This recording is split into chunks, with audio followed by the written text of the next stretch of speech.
Colonel Momar Sow, je suis le directeur de la DAMCP, la Direction des aires marines communautaires protégées, au niveau du ministère de l'Environnement et de la Transition écologique.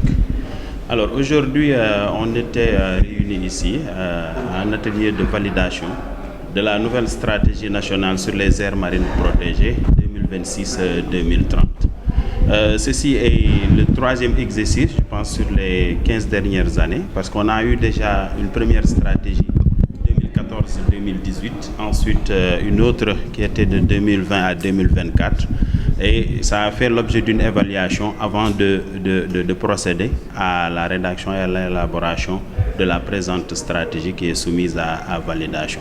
C'est l'occasion de remercier les partenaires d'appui, notamment le Ocean 5 ou Océan 5 qui a consenti à donner des ressources via le PRCM, qu'on remercie aussi pour la mise en œuvre de cette initiative.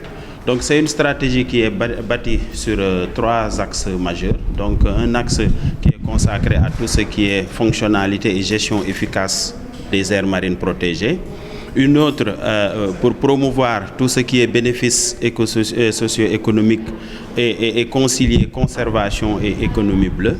Et une autre, la dernière, qui consacre un peu tout ce qui est développement de la recherche, mais au service de la gestion des aires marines protégées.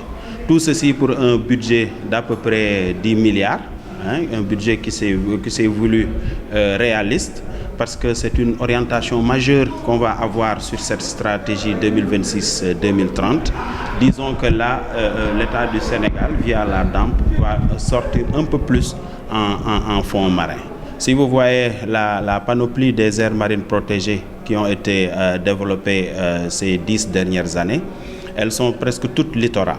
Mais cette fois-ci, il y a une exigence d'aller conserver, disons, de la biodiversité marine côtière, mais dans les fonds océaniques. Et cela va nous permettre, à échéance, de doubler en fait le taux de classement et de commencer, disons, à remplir les lacunes par rapport aux conventions internationales, dont la plus célèbre est celle de la diversité biologique, qu'on appelle communément Kunming-Montréal, où on est attendu sur 30% de classement de ces fonds océaniques, alors que pour l'instant, on était à 5%. Mais avec cette stratégie, ça va nous permettre de faire un bond, de doubler cela pour aller à 10%. Donc vous voyez que, nonobstant les performances qui vont être visées, mais il restera aussi un gap assez considérable par rapport aux engagements du Sénégal à l'horizon 2030. C'est une stratégie aussi qui se veut intersectorielle. Vous avez vu, on a co-ouvert cette réunion, cet atelier de validation avec nos collègues du ministère de la Pêche et de l'économie maritime qui sont fortement impliqués dans l'élaboration, donc d'abord sur l'évaluation, ensuite l'élaboration et les multiples amendements dont a fait objet le présent document sous validation. Donc on ira sur 5 ans assez intenses avec les actions de l'État, les forces qui sont en action de l'État en mer, pour aller vers un peu plus d'aires marines protégées en offshore, mais aussi des aires marines protégées qui vont être transfrontalières.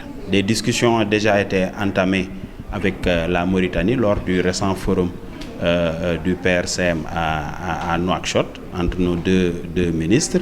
Et c'est aussi la même chose entre la Gambie et aussi la Guinée-Bissau. Cela permettra à échéance au Sénégal de satisfaire aux conventions, surtout sur la diversité biologique.